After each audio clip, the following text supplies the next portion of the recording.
Assalamualaikum warahmatullahi wabarakatuh. Waalaikumsalam warahmatullahi wabarakatuh.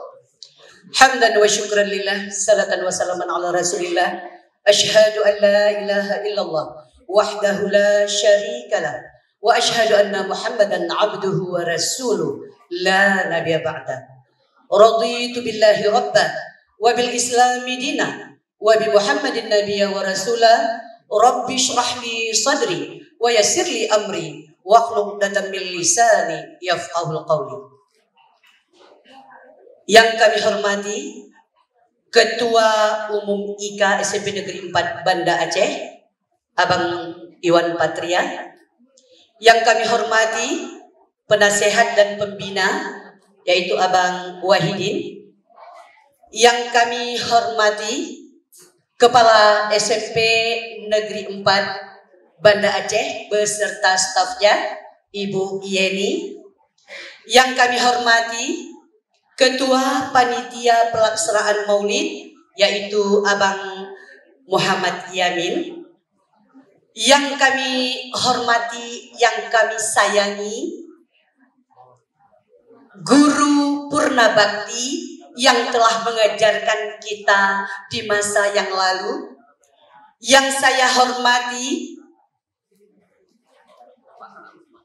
anak-anak ibu, baik itu dari sholawat maupun dari hadrah zikir SMP Negeri 4 Banda Aceh. Dan anak-anak kami yang paling kami cintai, yaitu anak yatim yang berada di SMP Negeri 4 Banda Aceh. Selanjutnya yang kita muliakan dan yang kita hormati Al-Mukarram kita pada hari ini, Ustadz Masrul Haidi LC sebagai penceramah pada hari ini. Hadirin hadirat, tamu undangan yang dirahmati Allah. Segala puji bagi Allah seru sekalian alam. Selawat dan salam kita sampaikan ke pangkuan Nabi besar Muhammad sallallahu alaihi wasallam. Semoga acara Maulid yang diselenggarakan oleh keluarga besar IKA SMP Negeri 4 Banda Aceh dengan tema Rasulullah suri teladan bagi semuanya, dan semangat Maulid Nabi menebarkan empati, perkuatkan silaturahmi. Dengan mengucapkan Bismillahirrahmanirrahim, acara memperingati Maulid Nabi besar Muhammad sallallahu alaihi wasallam yang diselenggarakan oleh keluarga besar IKA SMP Negeri 4 Banda Aceh Sabtu 18 November segera dimulai. Hadirin yang berbahagia, kita awali acara ini. Marilah sama-sama kita sejukkan hati dan pikiran kita dengan kita mendengarkan pembacaan wahyu ilahi yang akan dibacakan oleh Ustadz Zulfahmi. Kami persilakan.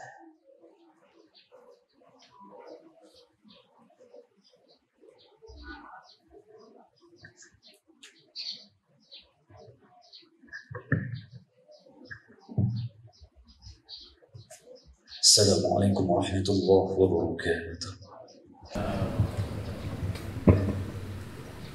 A'udzu billahi minasy syaithanir rajim.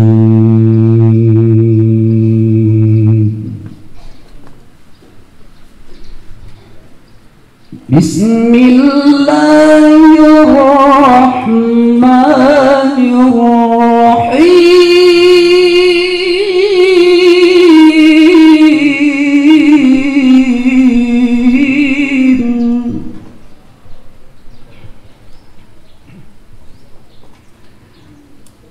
لقد كان لكم في رسول الله أسوة حسنة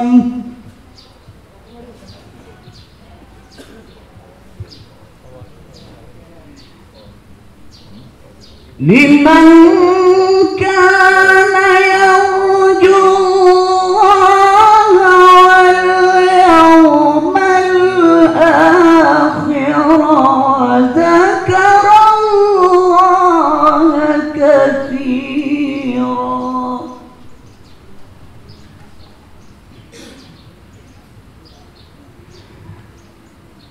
ولما رأى المؤمنون الأحزاب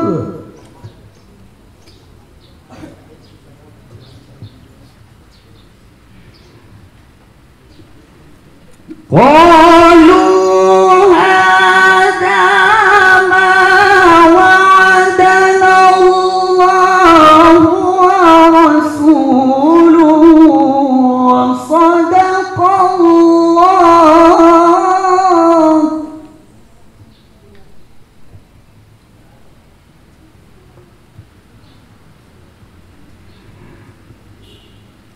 وعدنا الله ورسوله وصدق الله ورسوله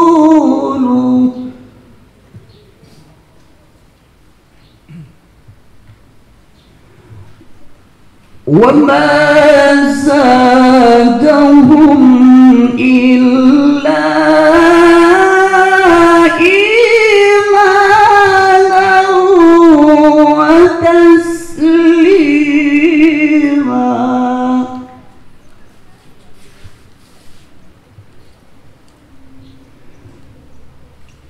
بسم الله الرحمن الرحيم.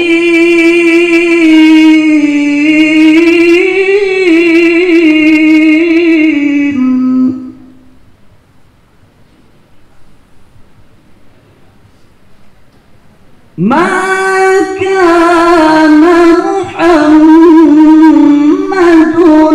أبا أحد من رجالكم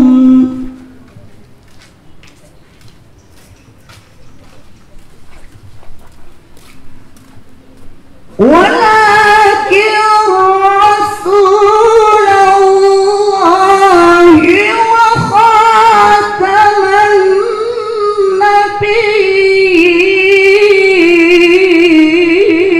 النبيين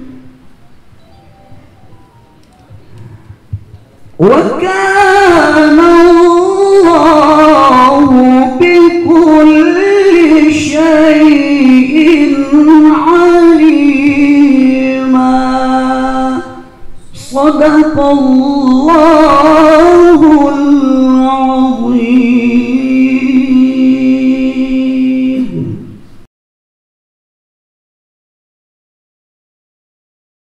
Dilanjutkan pembacaan salawat.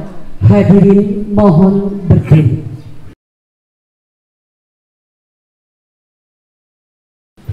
يا نبي سلام عليك يا رسول سلام عليك يا حبيب سلام عليك صلوات الله عليك.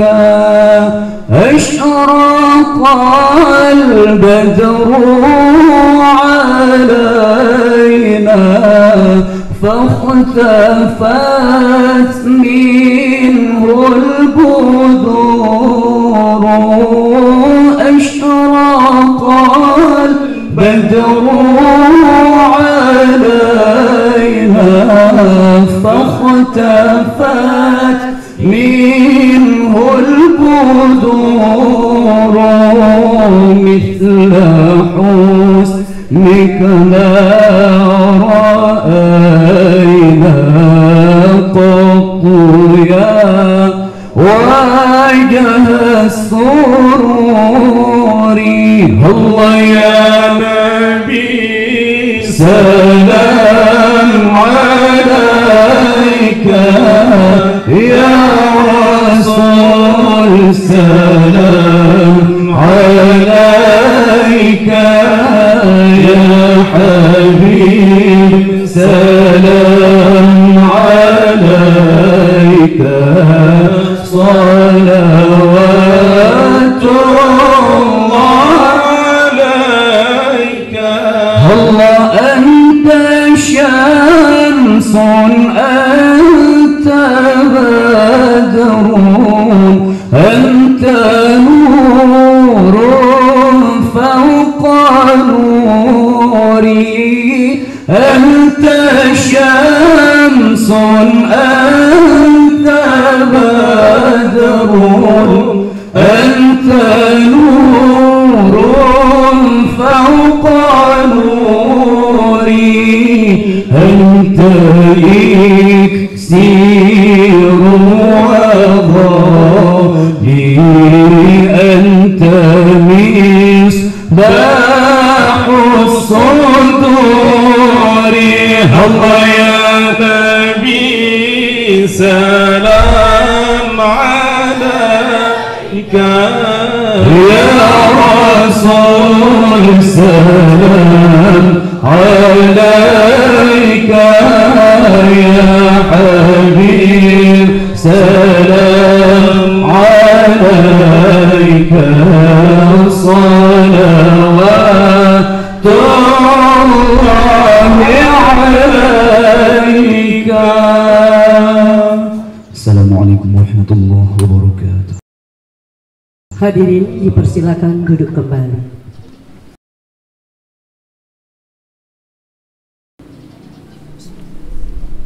Hadirin yang dirahmati Allah, acara selanjutnya laporan Ketua Panitia Pelaksanaan Maulid yang akan disampaikan oleh Abang Muhammad Yamin.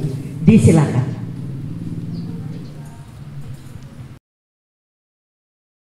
Assalamualaikum warahmatullahi wabarakatuh. Alhamdulillahilladzi arsala rasulahu bil huda wa dinil haq liyudhhirahu 'ala dini kulli walau karihal kafirun. Asyhadu an la ilaha illallah wahdahu la syarikalah wa asyhadu anna sayyidina Muhammadan 'abduhu wa rasuluh la nabiyya ba'dah. Wa qala Allah ta'ala fil Qur'anil Karim, laqad kana lakum fi rasulillahi uswatun hasanah. Wa akhirul ayat. Yang kami hormati Bapak-bapak Dewan Pembina dan Penasihat Ikatan Alumni SMP Negeri 4, yang kami hormati Kepala SMP Negeri 4 Banda Aceh, yang kami hormati Ketua Umum IKA SMP Negeri 4 Banda Aceh beserta jajaran pengurusnya, yang kami muliakan para undangan yang telah berhadir pada hari ini. Selanjutnya takzim dan keikraman kita bersama kepada guru kita Amukarang Tengku Masrur Aidi bin Muhammad Ismi LC yang sudah berhadir di tengah kita, yang sebentar lagi akan menyampaikan tausiahnya, bimbingan, arahan serta ilmu-ilmu yang akan diterapkan kepada kita.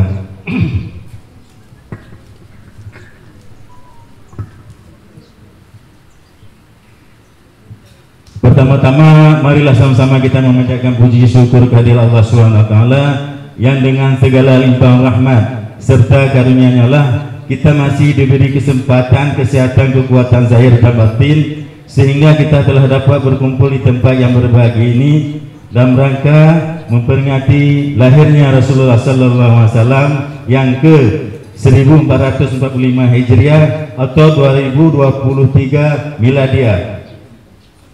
Kemudian selawat beriring salam kita sanjungkan ke pangkuan Nabi besar Muhammad SAW yang telah merubah akhlak manusia dari peradaban jahiliyah kepada Islamiyah.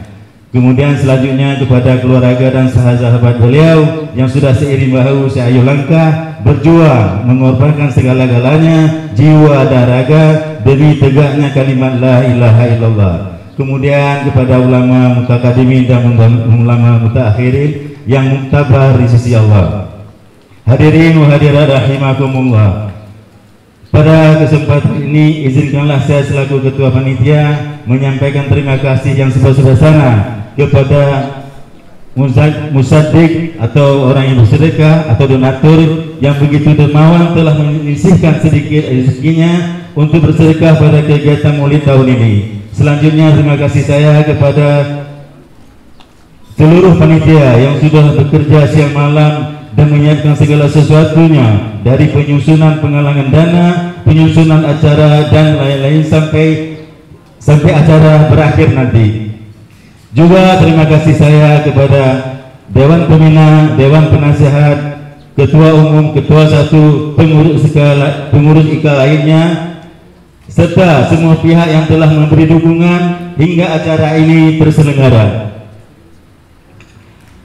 Para hadirin dan hadirat rahimakumullah, pada hari ini kita datang berkumpul dalam majelis ini dengan niat ikhlas dan tulus untuk memperingati Maulid Nabi besar Muhammad SAW dalam rangka mempererat tali silaturahmi. Acara Maulid ini sebagai bentuk rasa syukur dan cinta, pengingat dan sebagai alat meneladani sikap dan akhlak junjungan kita Rasulullah SAW. Mudah-mudahan dengan adanya acara peringatan Maulid Nabi Muhammad SAW ini menjadi momentum sarana mempererat tali silaturahmi sesama alumni dalam ukhuwah Islamiyah. Kalau selama ini ada beda pendapat di antara kita, mari kita hilangkan perbedaan tersebut dan kita satukan persepsi, kita satukan persamaan. Kemudian kalau selama ini di antara kita ada yang renggang, mari kita rekat kembali. Jangan sampai karena beda pemahaman kita terpecah belah. Barangkali inilah yang bisa saya sampaikan. Mungkin dalam pelaksanaan nanti ada kekurangan di sana sini. Kami dari panitia mohon maaf yang sebesar-besarnya. Mungkin ada kata-kata yang kurang berkenan juga dimaafkan. Kalau kata orang Aceh, kadang narik yang salah-salah menggilah lidah hana lu sengaja. Kadang WA yang hana lu balah api menuah kah di pulsa.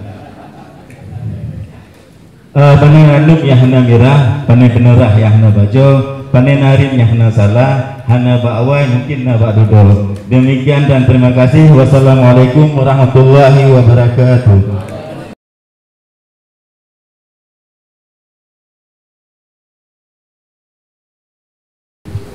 Assalamualaikum warahmatullahi wabarakatuh.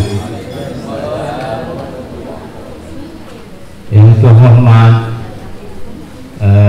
senior kita, yang terhormat ibu guru kita, yang terhormat semua teman-teman sahabat semuanya, dan yang paling saya muliakan Ustadz Masrul Hadi bin Muhammad.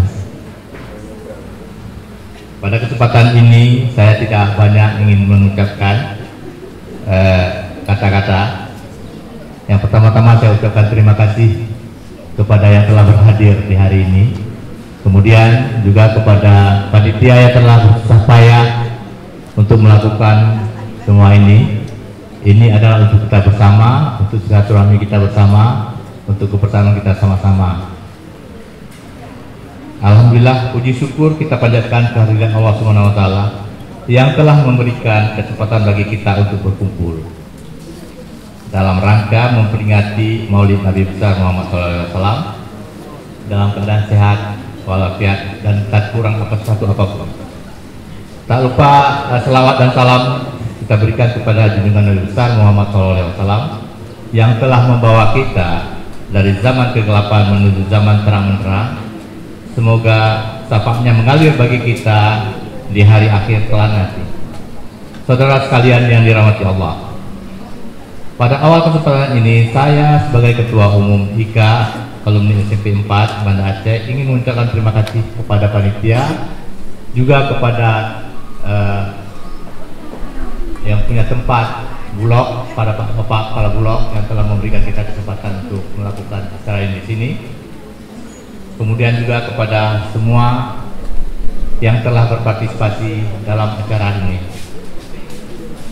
Demikianlah sambutan yang dapat saya sampaikan.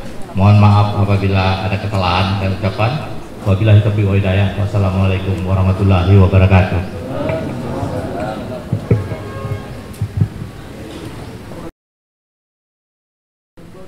Hadirin yang dirahmati Allah, acara selanjutnya acara penyantunan anak yatim yang dilakukan oleh keluarga besar IKA SMP Negeri 4 Banda Aceh. Untuk ini kami mintakan kesediaan dari Ketua IKA untuk memberi santunan kepada anak yatim, didampingi oleh Bang Wahidin dan Bang Rajali, kemudian Ketua Panitia. Ya, silakan.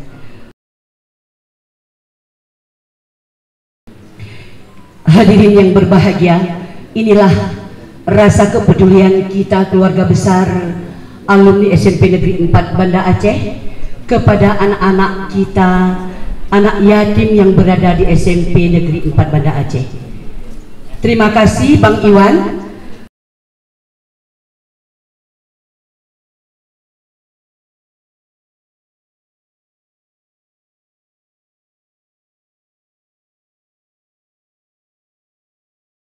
Kemudian dilanjutkan oleh Bang Wahidin.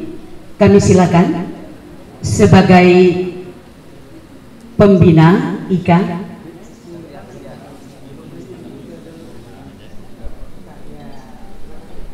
Baik, yang sudah ya boleh tolong diatur sebentar.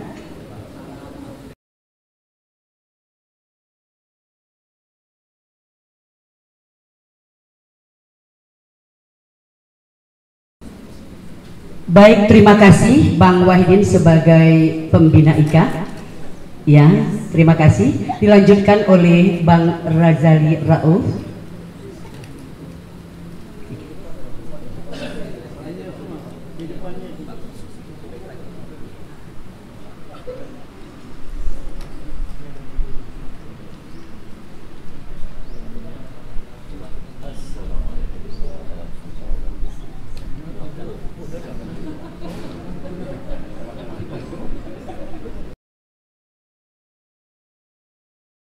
Kami ucapkan terima kasih kepada para donatur yang sudah menyumbang kepada anak yatim. Mudah-mudahan diberikan rezeki yang melimpah. Kami lanjutkan dengan penyerahan oleh Ketua Pelaksana Maulid, Abang M. Yamin. Semoga santunan ini dapat berguna bagi anak-anak kita dan para donatur mendapat berkah rahmat dari Allah Subhanahu wa taala, kiranya di dalam surga bersama Rasulullah. Terima kasih anakku, kami persilakan untuk duduk kembali. Terima kasih Abang Wahidin, Bang Iwan, Bang Yamin dan Razali Rauf yang sudah melakukan penyerahan santunan kepada anak yatim. Hadirin yang dirahmati Allah, tibalah acara yang kita tunggu-tunggu, yang kita nantikan, yaitu tausiah ceramah Maulid Nabi besar Muhammad sallallahu alaihi wasallam yang akan disampaikan oleh Al-Mukarram kita Ustadz Masrul Haidi Ismi LC. Kepada Ustadz, waktu dan tempat kami persilakan dengan segala hormat. Mohon di akhir ceramah ditutup dengan doa. Disilakan.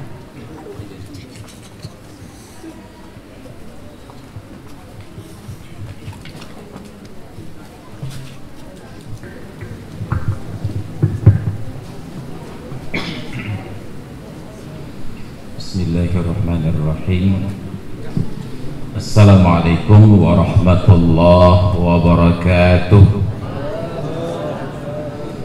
Alhamdulillahilladzi jama'ana fi hadzal makani jam'an marhuma wa ja'ala tafarruqana min ba'dihi tafarruqan ma'suma.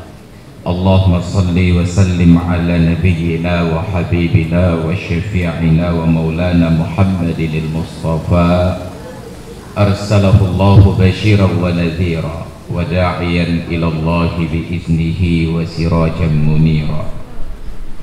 Wa qala Allah ta'ala fil Qur'anil 'azim wa'tasimu bihablillahi jami'an wa la tafarraqu wadhkuru ni'matallahi 'alaikum idh kuntum a'da'an fa'alafa baina qulubikum فأصبحتم بنعمته إخوانا. والقائل في آية أخرى قل إن كنتم تحبون الله فاتبعوني يحببكم الله ويغفر لكم ذنوبكم. صدق الله العظيم وبلغ رسوله النبي الحبيب الكريم ونحن على ذلك من الشاهدين والشاكرين والحمد لله رب العالمين. وبعد, alhamdulillah, syukur kehadirat Allah di pagi hari yang penuh berkah ini di awal bulan Jumadil Awal. Allah pertemukan kita di tempat yang seharusnya di tempat ini tidak boleh ada orang yang kelaparan, karena ini adalah Bulog, badan usaha logistik. Jadi kalau sampai di kantor Bulog orang lapar, nyembit-bit tikuh mati lamkrung padi. Sudah lebih kurang sebulan janji dengan Abwa Kanda Muhammad Yamin dan dikirimkan pamfletnya. Kegiatan kita dimulai jam 9. Saya baru hadir kemari jam 9.45, tetap jam 9. Lewat 45 menit, terlambatnya hanya 15 menit karena orang Aceh biasa terlambat setengah jam dianggap tepat waktu.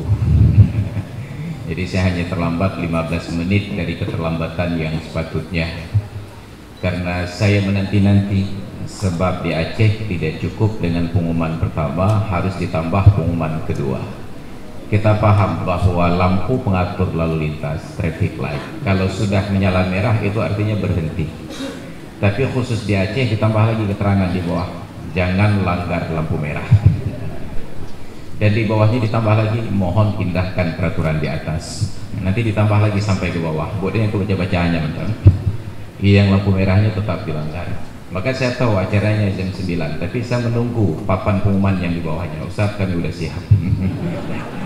Maka tadi saya menanti sambil minum kopi, karena orang Aceh di kopi ngadbek pungo ya.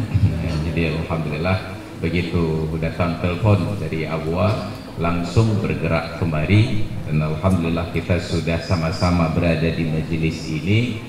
Majelis yang saya yakin ini pertemuan pertama Bapak dan Ibu di tahun 80-an. Mantan SMP tapi hanya 5 hidung. SMP di masa lalu masih luwu puntung, pakai celana biru dengan baju putihnya. Dan di saat itu kita tertantang, pada saat tidak diizinkan pakai celana panjang, kita pakai celana panjang. Dekat-dekat gerbang sekolah baru dibuka, tinggal celana pendek. Sekarang disuruh pakai celana panjang, dipakai celana pendek. Dekat-dekat gerbang sekolah baru pakai celana panjang. Memang manusia senang tampil beda. Peraturan memang untuk dilanggar.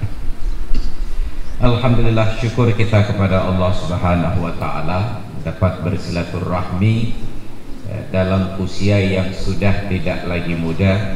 Ini rata-rata sudah paruh baya, sudah 50 tahun ke atas, kecuali yang alumni-alumni baru tamat fresh graduate dan adik-adik kita yang sekarang masih sebagai pelajar. Jadi ketika bergabung di sebuah lembaga pendidikan yang terhormat dengan alumni-alumni yang hebat, kita pun merasa bangga dan punya tanggung jawab yang berat. Saya karena kuliah di Al-Azhar, maka dengan bangga menyatakan Imam Al-Ghazali itu abang leting saya. Cuma abang letingnya beberapa abad. Kenapa? Karena lahir dari alumni yang sama, Universitas Al-Azhar. Maka ketika kita bergabung dulunya di SMP Negeri 4 Kota Banda Aceh, dan tentu SMP Negeri 4 sudah melahirkan banyak orang-orang hebat, itu menjadi beban dan tanggung jawab untuk generasi yang sekarang sekolah di SMP Negeri 4, dan tentu tanggung jawabnya menjadi lebih berat kepada bapak dan ibu guru serta kepada kepala sekolahnya. Bagaimana melahirkan generasi-generasi sehebat yang pernah hadir dan lahir di masa lalu. Dan makanya kehadiran kita di hari ini, silaturahmi ini menjadi sebuah motivasi yang kuat untuk anak-anak kita yang sekarang sedang menuntut ilmu di lembaga yang sama, agar mereka tahu ada senior-seniornya. Silaturahmi ini ketika sudah bertatap wajah, kita berkenalan, minimal ketika melakukan pelanggaran kita menjadi sedikit agak sungkan. Jadi anak-anak banyak yang kena ceweknya pikiran dia senior dia mana, aku maaf. Tapi kalau tidak ada silaturahmi, tidak berkenalan, mereka merasa bebas untuk membuat pelanggaran-pelanggaran. Ini salah satu hikmah dan manfaat dari kita bersilaturahmi. Salawat teriring salam kita hadiahkan kepada junjungan alam Nabi kita Muhammad sallallahu alaihi wasallam, Nabi yang telah mengajarkan kepada kita arti dan nilai kemanusiaan. Saya sejak dari SD sampai SMP, SMA, saya nggak masuk SMA, saya SD, SMP masuk Keman, salah jurusan. SD-nya di Aceh Selatan, SMP-nya di Aceh Selatan, maka tidak bergabung dalam alumni Malapun di Banda Aceh. Baru pindah Kemannya ke Man 1 di Jambu Tape, dekat. Sampai masuk kuliah, diajarkan oleh guru berulang-ulang bahwa yang membedakan manusia dengan binatang tersebut adalah karena kita berakal. Setelah saya mengaji, ternyata saya tahu bahwa manusia dan binatang sama-sama binatang. Makanya dalam kajian kami di dunia pesantren didefinisikan manusia itu al-insanu hayawanun natiq. Manusia itu adalah binatang yang bertutur. Maka kalau kita bertengkar dimaki binatang, responnya nggak perlu berlebih-lebihan. Jawabannya hanya sama. Ya, sesama binatang tidak boleh saling mendahului. Hayawanun natiqun. Ternyata orang Arab setelah mendefinisikan, definisi itu didefinisikan kembali. Apa itu hayawan? Al-mutaharrik bil iradah. Dia bergerak atas keinginannya sendiri.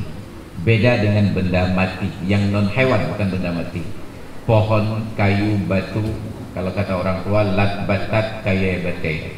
Mereka itu tidak bergerak atas keinginannya. Gerak mereka karena merespon dari gerakan yang lain. Angin bertiup maka daun bergoyang, keluar suara, maka daun tidak disebut binatang. Tetapi binatang bahkan ubur-ubur dia bergerak dengan keinginannya sendiri. Itu disebut dengan hayawan. Apapun makhluk yang bergerak atas keinginannya sendiri disebut dengan hewan. Bila ada makhluk digerakkan dengan remote, itu namanya robot. Tapi apabila ada makhluk bergerak karena digerakkan oleh sesuatu yang lain, maka disebut dengan jamadat. Jamadat tidak bisa diartikan benda mati, karena pohon tidak mati. Pohon itu hidup, dia punya tanda-tanda makhluk hidup, dia peka terhadap rangsangan, dia berkembang biak dan seterusnya. Jamadat. Dan orang tua kita menyebutkan dengan bahasa lat batat kaya batai. Dan untuk jenis yang kedua, hayawanat, binatang, mereka sebutkan ulat, pacat, bui, cagai. Ini bahasa orang tua kita dulu. Rasulullah mengajarkan kepada kita, ternyata perbedaan manusia dengan binatang yang lain bukan karena kita berpikir, karena ternyata semua binatang berpikir, hanya pemikirannya yang kelasnya berbeda. Ada yang primitif, ada yang pemikirannya maju. Justru kemajuan berpikir yang mendatangkan kesulitan hidup kepada manusia. Makanya binatang ini nggak ada yang stres, dan binatang tidak memerlukan bantuan psikolog. Nggak ada binatang yang menemui psikiater. Binatang itu pemikirannya primitif, dan karena primitif itulah tenang. Manusia ini pikirannya rumit, terlalu kompleks, terlalu maju, terlalu berperadaban, sehingga kita direpotkan oleh sesuatu yang tidak perlu. Maka betapa banyak ada orang-orang yang misalnya hari ini kita ajak, yuk kita jalan-jalan ke Semawe, baru kita ajak jalan, apa yang dipikirkan? Nanti ngomong dawa, mengejak kalau ke gua dia bikin. Ini penyebab manusia tidak maju. Maka kenapa binatang tidak pernah telat kawin? Karena mereka tidak pernah berpikir setelah kawin nanti makan apa. Mau kawin, kawin saja. Sedangkan manusia ketika mau kawin, banyak sekali pertanyaannya. Dalam kawin, Pak Temita rezeki, rumah Pak terpegat, untuk Pak tertinggai, untuk menyolehi anak pajak pula. Terlalu rumit pemikiran kita. Maka kalau kita sederhanakan, semuanya menjadi gampang. Hilang stres kalau kita sederhanakan. Binatang tidak pernah stres dan mereka tidak bangun kantor bulog. Yang penting bagi mereka bangun hari ini cari makan. Kenapa kita bangun kantor bulog? Persiapan andai kata terjadi krisis pangan setahun ke depan. Titun udah begini kan kamu itu. Ini pemikiran yang rumit, maka itu yang menyebabkan manusia banyak yang stres. Karena itulah Rasulullah mengajarkan kepada kita, "Lau tawakkaltum 'ala Allahi haqqa tawakkuli la yarzuqukum kama yarzuqut tayra." Kalaulah kalian bertawakal kepada Allah dengan sebenar-benar tawakal, pasti Allah akan berikan rizki kepada kalian sebagaimana yang Allah beri kepada burung. Ternyata rizki paling istimewa gambarannya adalah rizki burung. Kenapa? Yaruhu khimasan, dia berangkat pagi dalam keadaan lapar, wa yaghdu bitanan, dan dia pulang dalam keadaan kenyang. Dan luar biasanya, burung tidak dibekali tangan, kepalanya kecil, otaknya kecil, bahkan tengkoraknya kecil. Tetapi di dalam dunia burung tidak pernah terjadi kasus busung lapar. Gak ada anak burung yang kurang gizi, gak ada anak burung yang stunting. Ini manusia tengkorak ubiraya, utak biraya, kuliah manyang-manyang, tapi anak gak stunting. Kenapa kita stunting? Karena kita rumitkan persoalan hidup, tidak bertawakal kepada Allah dengan sebenar-benar tawakal. Padahal kita paham, diajarkan oleh para pakar gizi bahwa untuk ukuran manusia dewasa seperti kita-kita yang hadir ini, satu porsi makanan tersebut nutrisinya terwakili pada satu buah pisang ayam ukuran sedang. Pak Wapres katakan 2 buah pisang ayam, saya katakan 1 buah pisang ayam ukuran sedang. Maka untuk keluarga sederhana seperti saya, hanya dengan seorang istri, beda dengan yang istrinya lebih, hanya seorang istri dengan 4 orang anak, konsumsi sehari semalam sudah terwakili dengan 1 sisir pisang ayam, 15.000. Beli pisang ayam 1 sisir, gantung di tiang tengah. Begitu bangun pagi, istri dan anak mengeluh, ya du pitang, selesai. Sehari 15.000, 10 hari 150.000, sebulan 450.000. Kalau ada gaji 3 juta, maka masih ada uang lebih 2.550.000 lagi untuk kawin sekali lagi. Jadi untuk apa kita repot-repotkan kehidupan ini? Makanya nanti makan siang kan aku bilang mau dia cipitang supaya lebih meriah dan santunan anak yatim lebih banyak lagi. Binatang ini sederhana pemikirannya. Maka karena kesederhanaan alam mereka tersebut menjadi baik. Sampai hari ini kita belum mendengar ada alam yang dirusak oleh binatang. Tapi rata-rata kerusakan alam adalah yang dirusak oleh manusia yang berperi kebinatangan. Na'udzubillah. Ini yang terjadi di dalam alam kita. Dan Allah abadikan 14 abad yang lalu, dhaharal fasadu fil barri wal bahri bima kasabat aydin nas. Telah nampak kerusakan. Kalau kerusakan sudah lama, tapi yang nampaknya itu belakangan. Telah nampak kerusakan di darat dan di laut disebabkan karena ulah manusia. Manusia tidak hidup di laut, tapi di laut pun kita berbuat kerusakan. Kita tebar jaring, kita tebar pukat, yang akhirnya binatang yang kita tidak tangkap tersebut pun akhirnya terzalimi dan teraniaya. Maka datang Rasulullah mengajarkan kepada kita, perbedaan manusia dengan binatang bukanlah pada daya pikirnya. Kira-kira di antara kita yang hadir siapa yang tahu beda manusia dengan binatang versi Islam?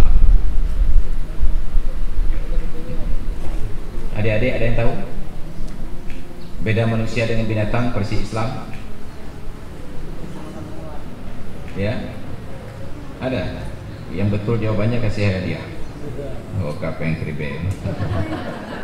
Yang kita lihat hadiah, rubah doki. Ini banyak uang 1.000, nah bombon dong. Apa beda manusia dengan binatang? Bukan persamaan, perbedaan.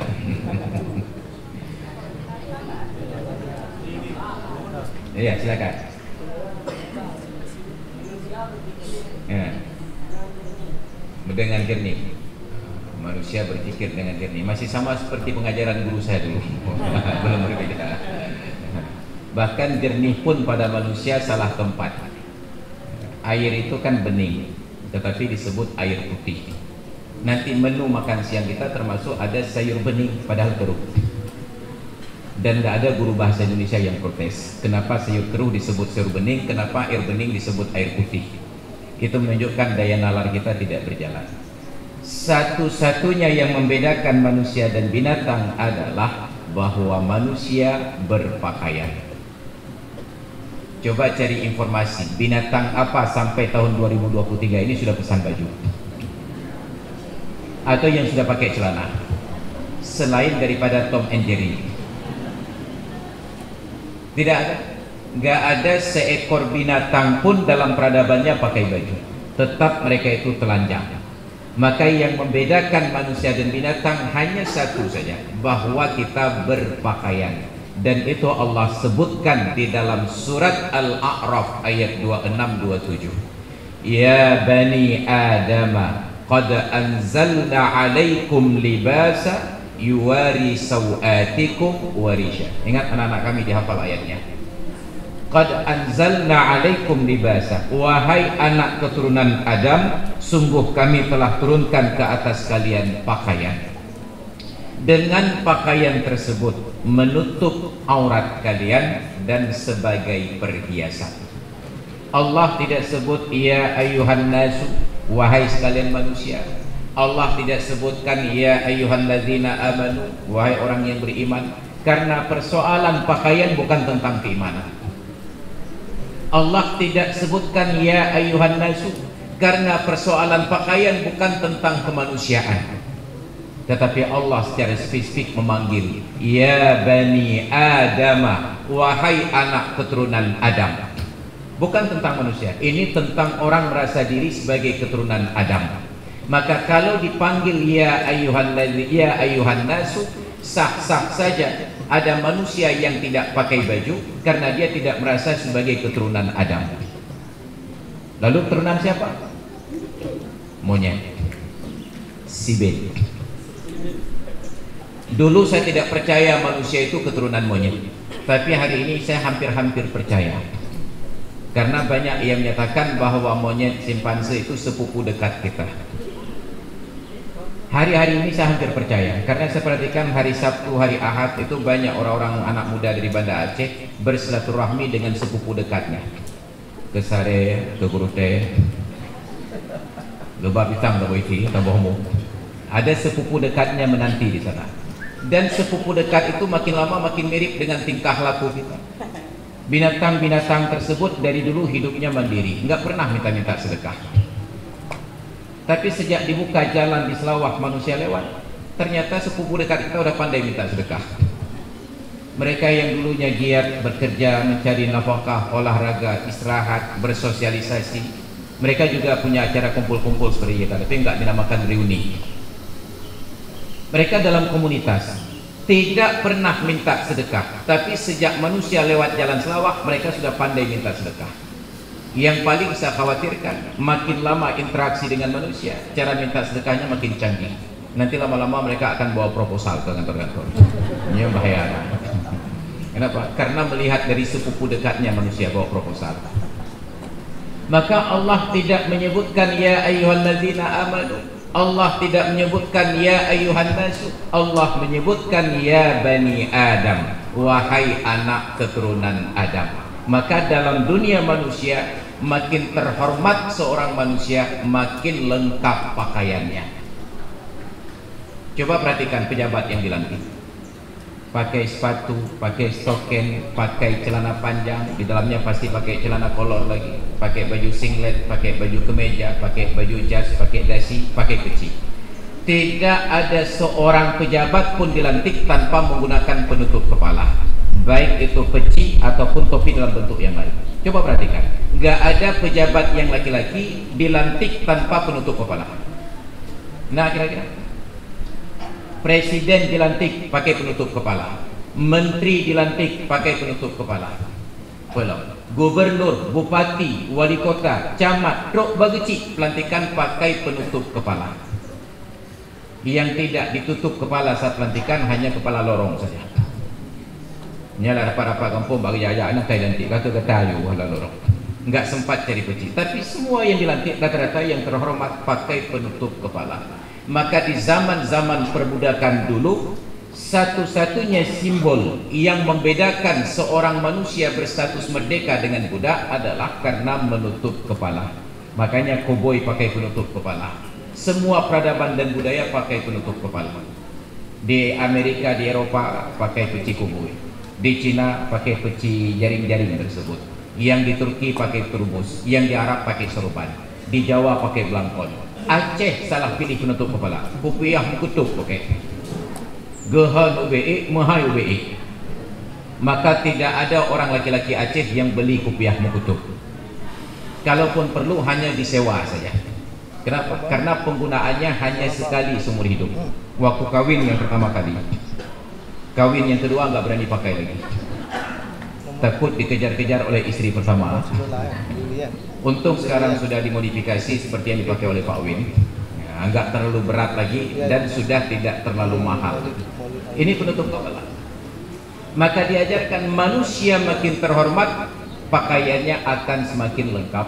Tapi hari ini musibah kita di Aceh, katanya bersyariat Islam, tetapi negeri yang paling tidak berperadaban.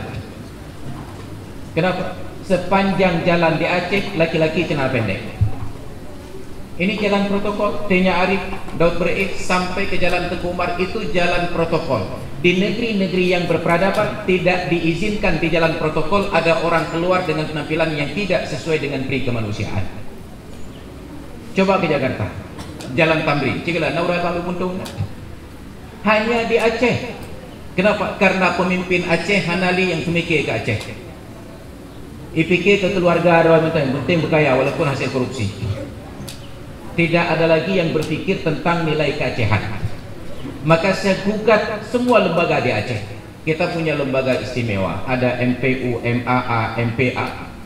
Tapi bayangkan pagi-pagi orang tua antarkan anaknya ke sekolah. Yang perempuan pakai gamis, pakai jilbab, pakai stoken, pakai sepatu. Yang laki-laki pakai sepatu, pakai celana panjang, pakai baju lengan panjang, pakai peci. Siapa yang antarkan mereka ke sekolah? Ayahnya yang pakai celana pendek. Nyot apa yang ada di gula? Iya ini panu iya ini. Tetapi tidak pernah mendatangkan rasa gusar dan risau kepada Majelis Pendidikan Aceh sehingga merasa perlu duduk dengan Kepala Dinas Pendidikan bagaimana menangani proses ini. Maka tadi malam kami ada rapat MPD walaupun daring, sahabat saya di MPD Aceh Besar. Saya tanyakan kepada Ketua MPD Aceh Besar, Prof. Mustanir Yahya, Prof, apa kita nggak perlu bertindak apa-apa melihat pemandangan yang rusak? Anak-anak kita didik, tetapi yang mengantarkan anak ke dunia pendidikan adalah orang yang tidak terdidik. Barulah beliau katakan, mungkin kita dalam bentuk seruan dulu Pak Ustaz, belum sampai ke eksekusi. Tapi tidak masalahnya, tidak ada yang berpikir seorang pun di Aceh untuk menaikkan harkat dan martabat manusia ini. Pakai pakaian yang menutup aurat. Maka satu-satunya yang membedakan manusia dan binatang adalah bahwa kita berpakaian. Maka alhamdulillah hari ini yang hadir terlihat semuanya manusia karena menggunakan pakaian. Nanti kalau ada 1-2 ekor yang lewat tidak berpakaian itu pasti kucing, Tom and Jerry. Maka salawat salam kita kepada junjungan alam Nabi kita Muhammad sallallahu alaihi wasallam, kepada keluarga dan sahabat-sahabat beliau sekalian yang saya muliakan dan kita hormati bersama Ketua Ikatan Alumni SMP Negeri 4 Banda Aceh, Kanda Iwan Patria. Tadi saya sambil duduk-duduk nih karena Iwan Patria, saya pikir apa ada hubungannya dengan Nezar Patria. Ternyata sama-sama Patria, dari bahasa patriot, orang yang mempunyai semangat bela negara yang luar biasa. Alhamdulillah mendapatkan kehormatan hadir di acara yang beliau pimpin dan tadi duduk berdampingan dengan beliau. Yang saya muliakan dan saya hormati Ketua Panitia Pelaksana kegiatan pada hari ini, Abwa Muhammad Yamin. Alhamdulillah sudah beberapa lama kami berkomunikasi dan sampai akhirnya bertemu langsung di hari ini.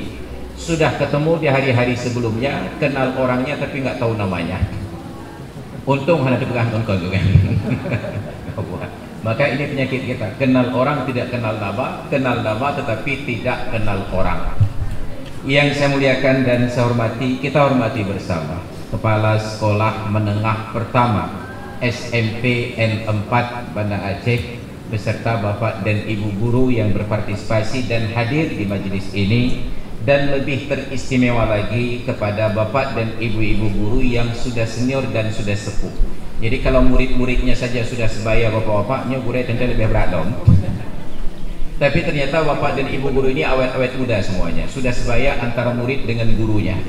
Ini entah guru yang awet muda, entah murid yang terlalu cepat tua. Kemungkinannya ada saja. Kita berbaik sangka saja bahwa guru-guru kita ini awet muda. Kalau orang melihat dari sisi berbaik sangka, maka semuanya akan terasa indah. Saya dengan istri pertama saya, Citirohai, itu ketika makan selalu bersama. Walaupun tidak makan bersama, kalau giliran saya makan, istri saya itu selalu duduk mendampingi. Biasanya makan sepiring berdua, sesekali bukan sepiring berdua. Saya makan dulu, istri saya menunggu. Setelah saya selesai makan, baru sisa makanan saya dalam piring tersebut diambil oleh istri, ditambah lagi nasinya. Sebagai suami saya merasa sangat tersanjung dan terharu. Istri saya tidak merasa jijik kepada kotoran sisa makanan saya dalam piring tersebut, ditambah nasi yang lain. Saya berbaik sangka, istri saya ini sangat mencintai saya. Kalau saya berburuk sangka, ada kemungkinan yang lain. Apa kemungkinannya? Malas nyuci. Karena nggak mau nyuci piring lagi, nggak kelampingan saja tambah. Tapi saya ambil sisi baik sangkanya. Istri saya menghargai saya. Makanya kami di rumah rasa memiliki itu luar biasa. Ketika orang lain masih jijik sikat gigi gonta-ganti, kami sikat gigi itu satu sikat gigi berdua. Bayangkan bapak dan ibu di rumah, piringnya saja pakai inisial. Jadi kalau inisial gimana untungnya? Apa inisial? Piring suami papa, piring istri mama. Nyamnya salah itu pay putar dong. Bilang sama istri, dek ini udah salah posisi, kenapa? Ini mama tulis. Gantung pay pindah. Menyiapkan piring putar, urung luka. Kalau sudah merasa jijik, maka hilang kesetia kawanan. Ingat, kesetia kawanan muncul saat kita mau melakukan hal kotor bersama-sama. Kami di pesantren itu dari kecil sudah dilatih. Selain punya sikat gigi pribadi, ada sikat gigi berjamaah.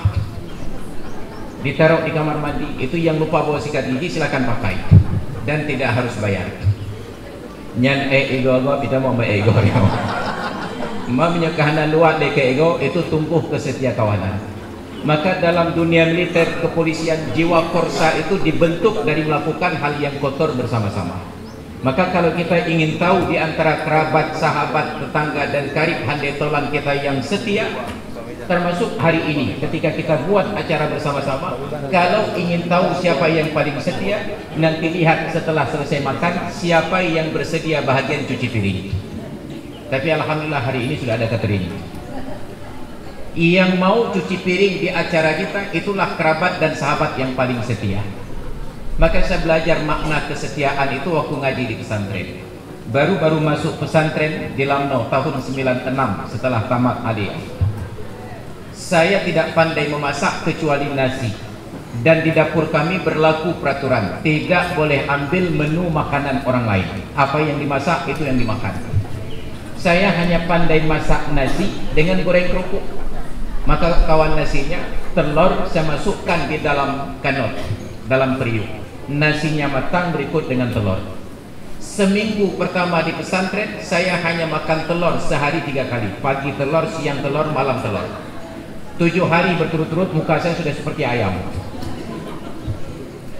Lalu saya juga ingin menikmati rasanya kuah. Sudah seminggu nggak kena kuah. Tapi ternyata karena peraturan tidak boleh dilanggar, saya akhirnya terpaksa kembangkan imajinasi bagaimana bisa mendapatkan kuah tanpa melanggar peraturan. Apa yang terjadi? Di pesantren, kerupuk muling itu hidangan istimewa. Mbak Kanduri kan berangga hodok kerupuk muling. Saya dapat pasokan kerupuk muling dari Bulog Logistik Rumah Tangga. Saya gorenglah kerupuk muling tersebut seperti para pedagang mie masak di waktu pagi, penuh belangongnya. Saya letakkan di atas kuali, di atas wajan. Saya duduk di luar sebentar untuk memancing korban. Begitu kawan-kawan yang mau makan melihat kerupuk, tijoh di bawah, ngiler mereka. Saya bilang ke kawan-kawan, kalian ngiler lihat kerupuk, saya nggak pernah ngiler lihat orang kaya. Saya cuma ngiler kalau tidur miring, yang baru di bawah. Saya duduk sebentar, keluar mereka dengan sebuah proposal. Tengku, jet kecok kerupuk wana. Bukan duana itu begini, wana itu begini. Diawali dengan huruf W. Jet kecok kerupuk wana. Silakan. Datang satu orang ambil kerupuk, saya berhasil. Datang orang kedua, tengku, jet kecok kerupuk wana. Silakan, kata saya. Akhirnya satu dapur itu sudah ambil kerupuk saya. Barulah saya susun serangan balasan. Saya tanya kepada mereka yang sedang makan kerupuk saya, tengku, dia cocok kuah wana. Enggak mungkin orang menolak proposal kita kalau proposalnya sudah kita disposisi. Langsung bagah-bagah deken. Saya keliling semua kuali mereka. Maka sejak saat itu, sejak hari itu, peraturan berubah di dapur kami. Silahkan masak, setelah masak taruh makanan di luar. Kita makan prasmanan. Ternyata rahasia kehidupan bukan terima kasih, tetapi kasih terima. Orang yang menerima lebih dahulu harus memberi lebih banyak, tapi orang yang memberi lebih dahulu akan menerima lebih banyak. Maka coba diajak oleh kawan-kawan untuk touring ke sebuah tempat perjalanan. Jadikan kita relawan untuk tanggung biaya sewa mobil lebih dahulu. Nanti ketika kawan-kawan sudah naik mobil semua ditanya, ini berapa ongkosnya? Ongkosnya saya sudah bayar dulu, silakan kawan-kawan bayar sukarela. Nyami sikalan, labau BI. Itanya terbayi sewa motor 7 juta. Nah penumpang 12 loh, tertuh lebih sapom terbayi lebih 200. Orang yang memberi lebih dahulu akan menerima lebih banyak. Tapi orang yang menerima lebih dahulu terpaksa membayar lebih banyak. Maka saya kalau diajak oleh kawan-kawan jalan berangkat ke sebuah tempat takziah silaturahmi, biasanya kumpul pagi-pagi. Kumpulnya di warung. Maka ketika kumpul di warung di waktu pagi, itu semua tagihan sarapan pagi saya bayar. Kenapa? Lebih murah bayar tagihan sarapan pagi daripada makan siang. Kopi becut saja, buburi becut, 5 ribu, 7 ribu teroro becut, 12 ro tertu 10 ribu kan. Menyobu cawro teroro tertu ribu. Jerah. Ini rahasia kehidupan dan itu saya ijazahkan. Konsepnya kasih terima, bukan terima kasih. Maka ketika sudah mulai masak kuah, lama-lama saya merasa malu dan jengah juga kalau harus selalu minta kuah orang lain. Saya minta diajarkan masak kuah.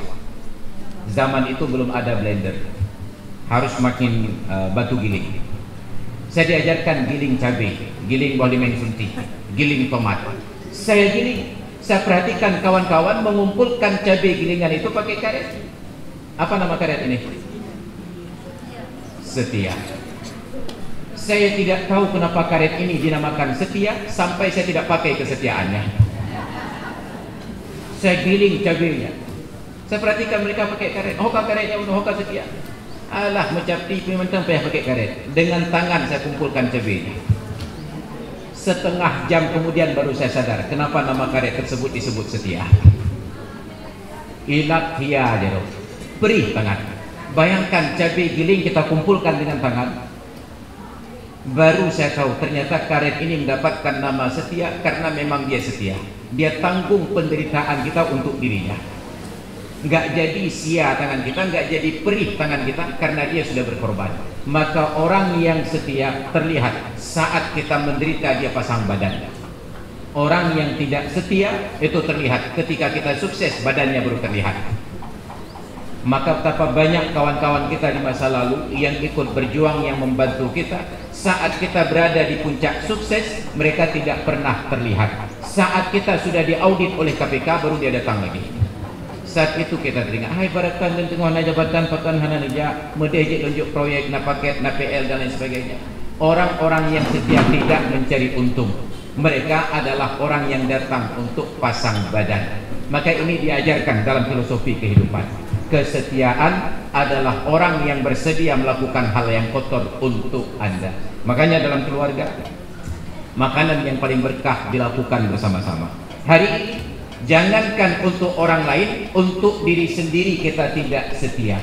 Maka terbukti banyak orang hari ini, jangankan makan kotoran tangan suaminya, kotoran tangan istrinya, bahkan dari tangannya sendiri dia tidak mau makan.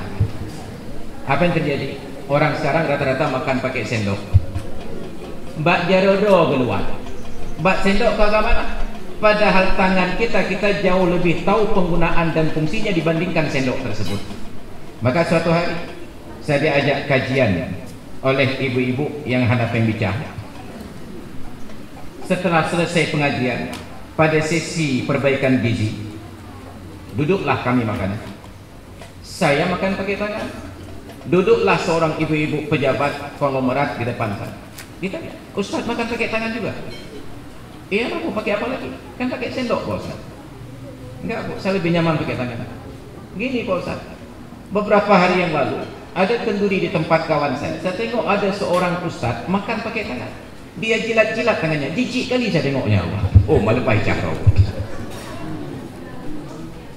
Jijik kali saya tengoknya. Maka saya hajarlah beliau pelan-pelan. Jadi menurut ibu, lebih higienis, lebih steril makan pakai sendok daripada dengan tangan. Iyalah Pak Ustaz. Ibu tahu sendok itu siapa saja yang pakai? Iyalah kalau sendok di warung Pak Ustaz. Kalau sendok di rumah kan bisa ditulis papa mama lagi belum. Bu, tangan kita itu nggak ada yang pernah pinjam kecuali orang yang paling akrab. Sekali-kali disuapkan makanan ke istri, yang istri suap ke suami, yang orang tua ke anak, yang anak ke orang tua. Gak pernah tangan saya dipinjam oleh orang-orang yang tidak ada hubungan yang sangat akrab dengan saya. Tapi sendok itu tetap bertukar-tukar mulut. Iya Pak Ustaz, ini kan sendok di rumah. Oke, sendok ibu di rumah ditulis inisial papa mama, bahkan dengan suami tidak berganti. Pertanyaan saya, yang cuci sendok ibu di rumah siapa? Pembantu Pak Ustaz. Ibu yakin pembantu gak pernah kesal ke ibu? Kalau sekali-kali ibu marah tanpa sebab ke pembantu, kira-kira pembantu balas dendam lewat apa? Lewat sendok. Nyan sendok baju buran, ikrih mano iluai lak-lak nampak. Jijik dah Ustaz ya. Nyan ke jijik mengata dah. Saya hajar beliau. Kenapa? Karena ternyata Islam ajarkan kesederhanaan. Makan pakai tangan lebih nikmat. Makanya nanti waktu makan jangan es lah. Ini kamu cakap hutang aja roh. Ini benda Aceh itu kau pakai sendok. Dengan tangan kita itu lebih steril dan lebih higienis. Allah berikan bakteri khusus yang mempercepat proses penguraian makanan. Karena itu orang tua kita dulu ingatkan, ambil nasi dalam periuk jangan pakai tangan. Kenapa? Cepat basi. Untuk apa cepat basi? Supaya prosesnya lebih mudah pada usus. Tapi kita sekarang bertentangan dengan konsep yang Nabi ajarkan. Makanan yang paling berkah kata Nabi, yang paling banyak tangan menyentuhnya. Maka para ulama di masa lalu sediakan makanan yang banyak di waktu pagi. Mereka undang orang-orang untuk lewat dan mengambil masing-masing sedikit, untuk mengambil keberkahan sentuhan-sentuhan tangan ini. Baru yang sisanya mereka makan dengan keluarga. Maka mereka sehat-sehat. Diamalkan oleh kawan-kawan dari jamaah tabligh. Mereka makan setalam rame-rame, bukan sepiring rame-rame. Nabi ajarkan dalam sufrah. Sufrah itu semacam talamnya musafir dari kulit. Di Mesir kami makan di dalam loyang. Apa itu loyang? Tempat Kak Nah Made. Tempat ada Kak Nah, loyang. Satu loyang itu untuk berlima. Kawan-kawan dari Afrika, dari Arab, dari Eropa, dari Malaysia, dari Indonesia langsung duduk keliling loyang. Yang tidak mau demikian hanya orang Aceh saja. Orang Aceh baru duduk kalau sudah ada 5 orang Aceh. Nyan baru duduk. Karena bila ada 4 orang Aceh duduk bergabung 1 orang non Aceh, maka acara makan-makan batal. Kenapa? Karena orang yang makan biasa langsung diaduk, ruwah gitu. Orang Aceh privasinya sangat tinggi. Walaupun 1 piring berlima, tetapi ada pagar virtual. Dalam piring itu sudah terlihat pagar-pagarnya. Hanya masing-masing orang yang tahu, pakai GPS. Yang jatah saya nggak lompat ke orang, jatah orang nggak lompat ke saya. Masuk orang non Aceh satu, apakah dari Sumatera Utara, dari Jawa, Sulawesi, Kalimantan, Malaysia, Arab, langsung mereka aduk, batal makannya. Makanya orang Aceh kesetiaannya paling rendah. Hidup setia Aceh, setia punya tengah gatin, kakaya orang Tuhan setia adik. Makanya kita melihat di Aceh ini ketika sedang konflik dulu, sebatang rokok mutulak puting. Tapi begitu sudah damai, sudah ada limpahan kekuasaan dan kekayaan, sabi-sabi perjuangan tak. Makanya di Aceh ini, suami-suami kalau sedang miskin itu setianya luar biasa. Nyam nyoka kaya langsung damai. Makanya ibu-ibu jangan terlalu senang berdoa suaminya kaya. Doakan suaminya setia.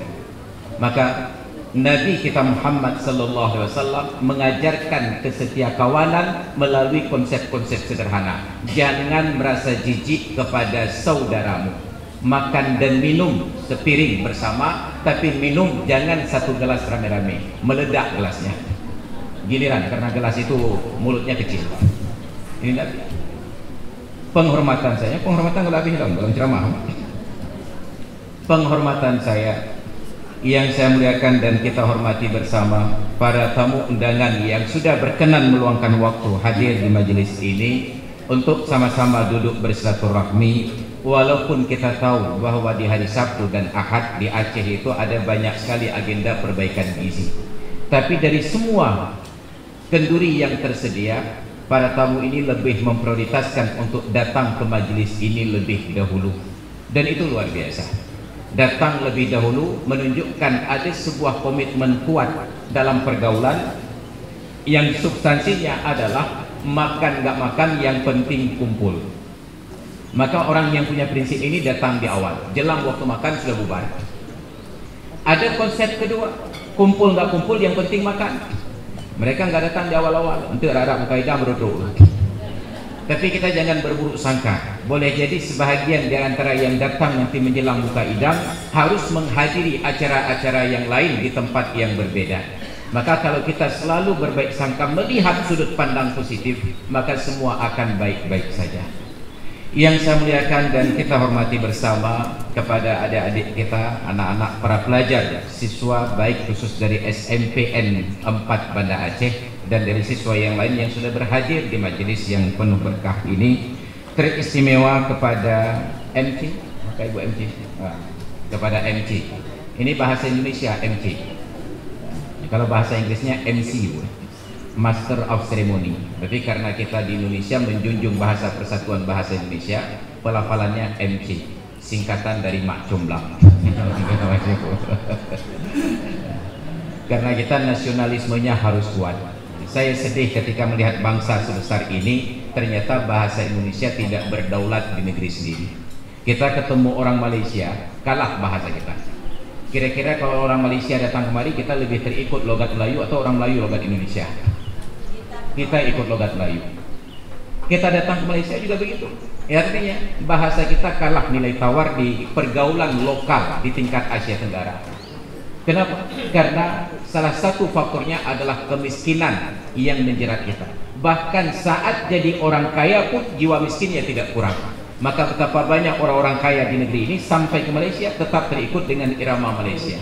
Atau sebab yang kedua, boleh jadi karena bahasa Melayu adalah akar budaya bahasa kita, akar bahasanya. Dan menariknya, Aceh adalah pusat peradaban bahasa Melayu di masa lalu. Ada Tun Sri Lanang. Kemudian bayangkan para ulama-ulama kita dulu menulis kitab bukan dalam bahasa Aceh, tetapi di dalam bahasa Melayu. Tajus Salatin, Bustanus Salatin, Sirrus Salatin, sampai semuanya termasuk Tajul Muluk. Kalau Salatin itu bentuk jamak dari kata Sultan, Muluk bentuk jamak dari Malik, sama-sama artinya raja. Ada peradaban tersebut. Hari ini bahasa Indonesia menjadi tidak berdaulat. Kosakatanya semakin lama semakin berkurang. Hari ini tidak pernah saya mendengar dari orang-orang yang berbicara, pejabat, konglomerat dan rakyat biasa, kata-kata sangat yang keluar dari mulut mereka. Tetap yang keluar adalah cukup. Maka nanti akan keluar laporan acara reuni kemarin yang diadakan dalam rangka Maulid Nabi cukup meriah. Nggak ada kata-kata sangat meriah, tetap cukup meriah. Stadion Jakarta International Stadium itu adalah bangunan yang cukup megah. Pertanyaan saya, cukup itu dari skala 0 sampai ke 10 itu di angka berapa cukup? Ini ibu-ibu yang tulis rapor pasti ngerti. Cukup itu angka berapa? 7 baik, 8 lebih baik, 9 istimewa, 10 sempurna, 6 cukup, 5 kurang, 4 lebih kurang, 3 buruk, 2 lebih buruk, 1 celaka. Saya sudah baca itu di sampul rapor saya di kelas 1 SD tahun 83 terngiang-ngiang sampai hari ini. Tapi ternyata sekarang cukup itu menjadi kosakata yang sangat umum. Oh, harus di bintangnya cukup kayak 6 kan? Acara kita cukup meriah, cukup 6 kan? Bayangkan ibu-ibu datang kemari sudah dandan di meja rias. Ditanya oleh suami, kenapa lama sekali? Sedang ngecat dikit lagi, wah. Karena sudah ada suaminya, bang, kalau enggak, oh, cukup lah kak. Jangan mumpung ada 6 lah. Itu masih ada 7, 8, 9 di luar. Ini anomali tentang kosakata. Maka Rasulullah diutus oleh Allah Ta'ala. Salah satu karakteristik keteladanan yang harus kita praktekkan dan kita teladani adalah keindahan pada pola berbahasa. Maka Allah turunkan Al-Quran. Silahkan baca surat Ar-Rahman ayat 1 dan 2. Ar-Rahmanu 'allamal Qur'ana khalaqal insana wa 'allamahul bayan. Allah Ta'ala yang Maha Rahman, dengan sifat Rahmannya Dia ajarkan Al-Quran. Dia ciptakan manusia dan kepada manusia tersebut diajarkan keterampilan berbicara. Hari ini di negeri kita keterampilan berbicara tersebut sudah tertinggal jauh. Narasi, komunikasi, diksi itu sudah tidak tepat sasaran. Maka akhirnya banyak kegiatan yang sudah tidak sesuai dengan tujuan awal. Kita ambil contoh paling sederhana. Baru sepekan berlalu acara PKA, Pekan Kebudayaan Aceh. Keluarlah berita di media, acara PKA ke-8 sangat sukses. Apa barometer suksesnya? Karena transaksi ekonomi UMKM sangat tinggi dan pengunjung sangat ramai. Pertanyaannya, ini acara pasar malam, acara konser atau acara budaya? Acaranya acara budaya, nilai suksesnya dari ramai orang datang, banyaknya uang yang berputar. Bukan tentang seberapa besar kebudayaan itu diserap oleh orang-orang yang datang. Maka ini disebabkan gara-gara komunikasi kita yang tidak bagus, diksi dan narasi yang tidak tepat. Maka kenapa dunia pendidikan kita menjadi gelap? Salah satu penyebabnya adalah karena kita tidak lagi menerapkan kosakata dengan baik dan benar. Nama kementeriannya Kementerian Pendidikan, kesibukannya di bidang pengajaran. Maka sejak dari menteri sampai kepada guru, setiap tahun kita disibukkan dengan pengajaran. Kurikulum diganti. Sudah 78 tahun Indonesia merdeka, barulah merdeka kurikulum. Tapi perjalanan masih panjang. Masih ada kurikulum agresi militer Belanda kedua, masih ada kurikulum DITI, kurikulum G30 SPKI, kurikulum Balai Pustaka, kurikulum sampai yang terakhir kurikulum reformasi. Bayangkan 78 tahun merdeka baru mencapai kurikulum merdeka. Apa kesibukannya? Pengajaran. Tidak ada lagi unsur pendidikan. Dan saya sangat yakin Bapak dan Ibu guru sekarang tidak lagi berminat untuk mendidik, sebab pesan pendidikan tersebut akan merepotkan Anda. Ketika murid berbuat salah harus ditegur. Saat ditegur muridnya marah, lapor orang tua, orang tuanya ajak kerabat, keroyok guru, digunting rambutnya, dipidana. Bayangkan ada guru suruh murid salat, dipidana, masuk penjara. Kenapa? Karena pendidikan hanya diartikan pengajaran. Padahal kita orang Aceh yang sebenarnya harus bangkit pendidikan. Kenapa? Karena bapak pendidikan Indonesia adalah orang Aceh. Ki Hajar Dewantara, Pak dari Aceh Utara. Dari Kecamatan Dewantara. Maka Jawa aja.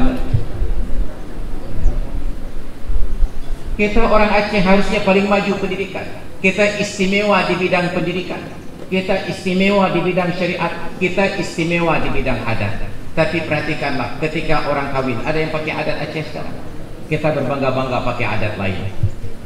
Ketika kita maju pendidikan sekarang, apa yang ada istimewa di pendidikan Aceh? Tidak ada sesuatu yang khas di Aceh kecuali murid SD pakai celana panjang. Kita istimewa di bidang syariat. Apa yang istimewanya? Tidak ada kecuali sepanjang jalan orang pakai celana pendek. Keistimewaan syariat kita karena syariatnya selalu dilanggar. Maka ini anomali. Kenapa ini terjadi? Karena pola komunikasi, diksi, narasi, dan komunikasi yang tidak nyambung. Oleh karena itulah pendidikan, penekanan pertama adalah tentang berbahasa. Orang-orang yang terdidik ditandai dengan kualitas berbahasa yang sudah baik. Tidak bisa tamat SD kecuali harus lulus UN. Salah satu materi UN bahasa Indonesia. Tidak bisa lulus SMP kecuali lewat UN. Salah satu materi UN di SMP bahasa Indonesia. Tidak bisa lulus SMA kecuali lulus UN. Tidak bisa lulus UN kecuali lulus bahasa Indonesia.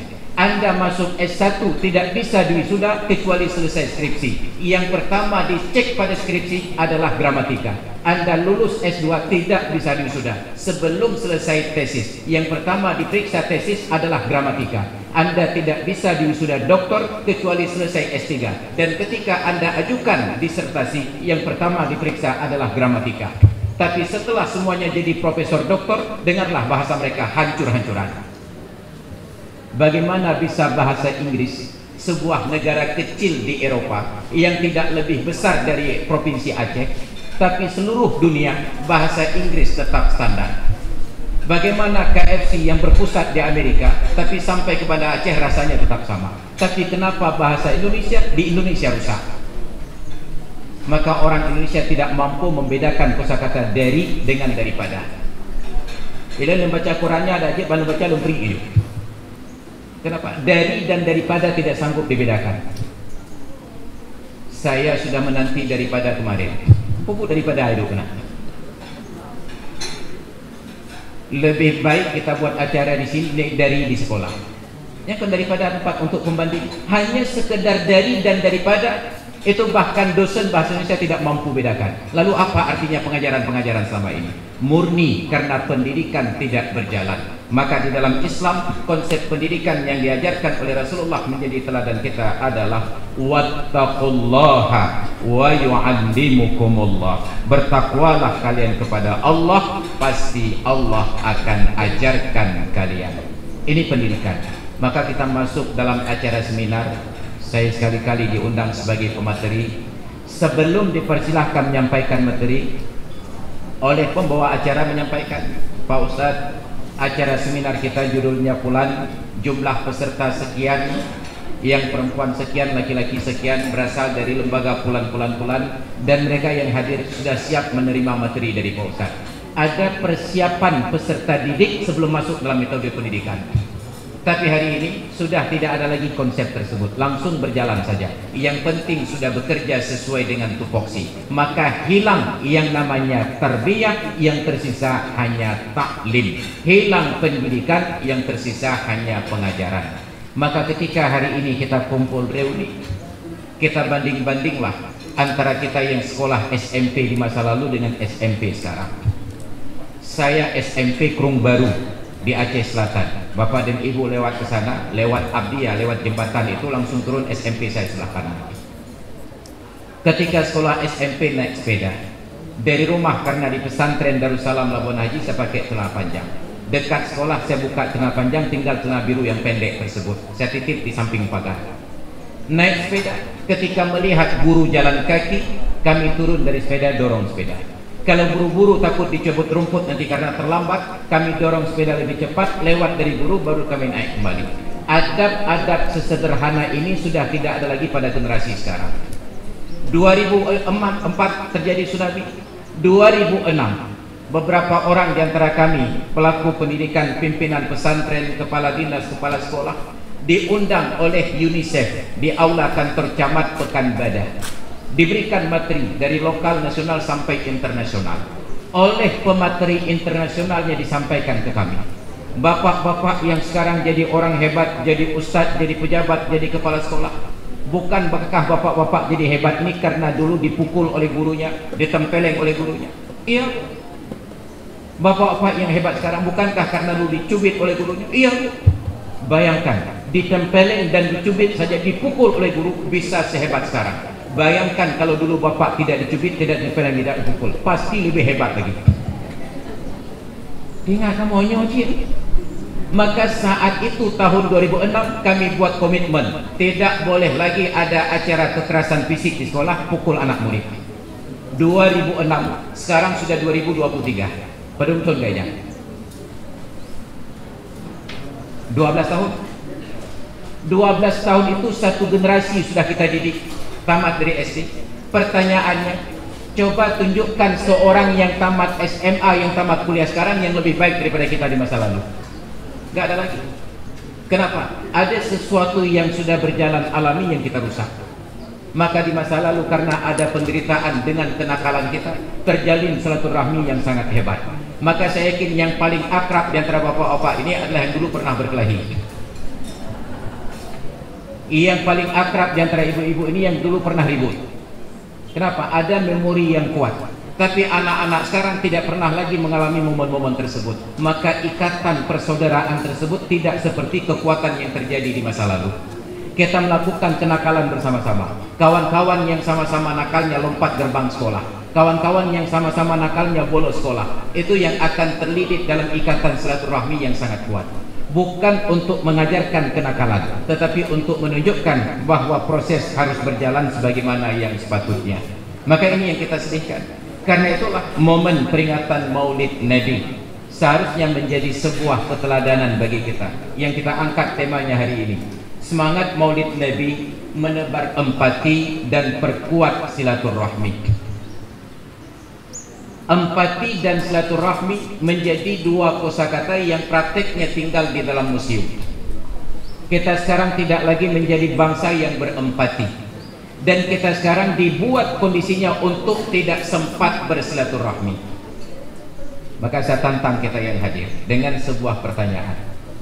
Kapan terakhir bapak dan ibu menerima tamu di rumah? Selain acara PKA kemarin, kapan terakhir terima tamu di rumah? Nggak sempat lagi bersilaturahmi datang dari rumah ke rumah. Kenapa? Karena secara terstruktur di negeri ini kemungkinan untuk bersilaturahmi itu diperkecil. Bagaimana caranya? Menyibukkan setiap orang untuk bekerja dari pagi sampai petang. Masuk kantor jam 7:30, pulang jam 5. Rumah-rumah kita naik kelas, dari rumah menjadi hotel. Apa arti hotel? Sore check in, pagi check out. Maka rumah bapak dan ibu menjadi tidak berarti. Ruang tamu tidak pernah dipakai lagi kecuali di Idul Fitri dan Idul Adha. Ada living room, ruang keluarga yang tidak pernah lagi diaktifkan. Kenapa? Dulu keramaian di rumah tersebut karena ada televisi, nonton sama-sama sampai keluar iti angsa dengan lagu Padamu Negeri. Dilanjutkan dengan diskusinya, kibat lanjutan filmnya. Duduk ayah, suami, istri, anak, menantu, sampai dengan cucu, diskusi. Ada keakraban disebut living room, ruangan yang paling hidup di rumah. Tapi sekarang ruangan tersebut sunyi. Kenapa? Kita menjadi sangat privasi. Suami dalam kamar, anak dalam kamar, masing-masing dengan HP sendiri menatap layar. Suami sibuk sendiri browsing-browsing, istri sibuk sendiri browsing-browsing. Sampai datang malam hari raya, kirim ucapan selamat hari raya. Bagi yang lancar pantun, dia buat pantun seperti Abu tadi. Yang tidak lancar pantun, tinggal menunggu pantun yang pertama. Saking semangatnya langsung dilanjutkan ke semua nomor kontak. Kami sekeluarga mengucapkan selamat hari raya Idul Fitri. Masuk ke SMS istrinya dari suaminya. Kami sekeluarga mengucapkan selamat Idul Fitri. Ini keluarga atau belum? Kakaruinan kan. hilang nuansa silaturahmi bahkan di dalam rumah. Kita buat rumah besar-besar dan masing-masing anggota keluarga punya pintu akses. Suami masuk lewat pintu depan, anak lewat pintu samping, istri lewat pintu belakang. Nggak pernah ketemu sepanjang tahun kecuali Idul Fitri dan Idul Adha. Orang Arab kalau kaya hanya punya minimarket, mereka masih sewa rumah apartemen. Apartemen itu hanya punya satu pintu akses, keluar masuk lewat pintu yang sama. Nggak bisa menghindar dari pertemuan. Tapi rumah kita ada banyak pintu akses. Ini musibah bagi kita. Maka yang sudah terlanjur bangun rumah besar, jual saja. Tinggal rumah shelter.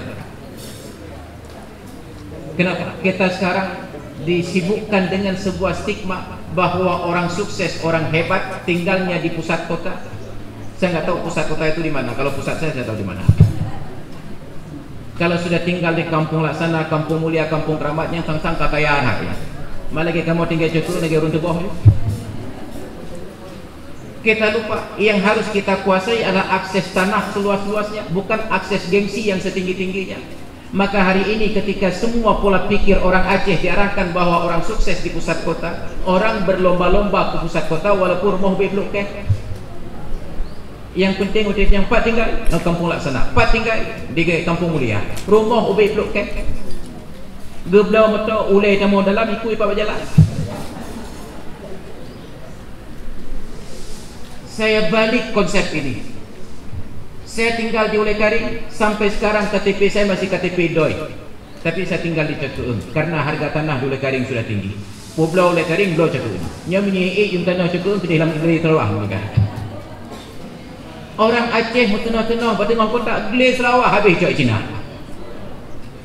Maka ajarkan masyarakat kita untuk beli tanah yang luas, bangun rumah seala kadar. Yang penting ada akses yang luas.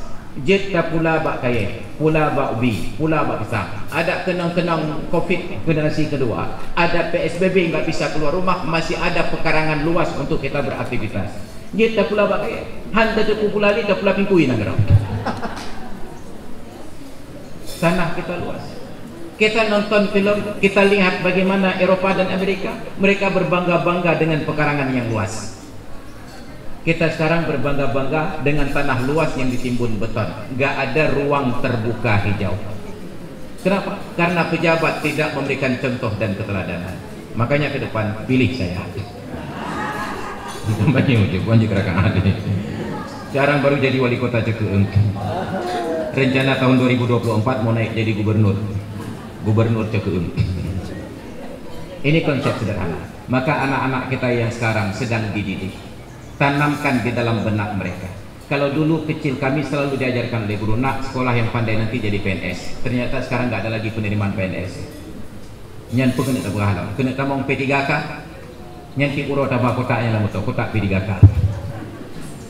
Ajarkan anak-anak sekarang untuk berpikir lebih luas. Maka saya sedih ketika di Aceh negeri seluas ini orang berpikir untuk bersempit-sempit di dalam kantor. Jipat beli mentang luah.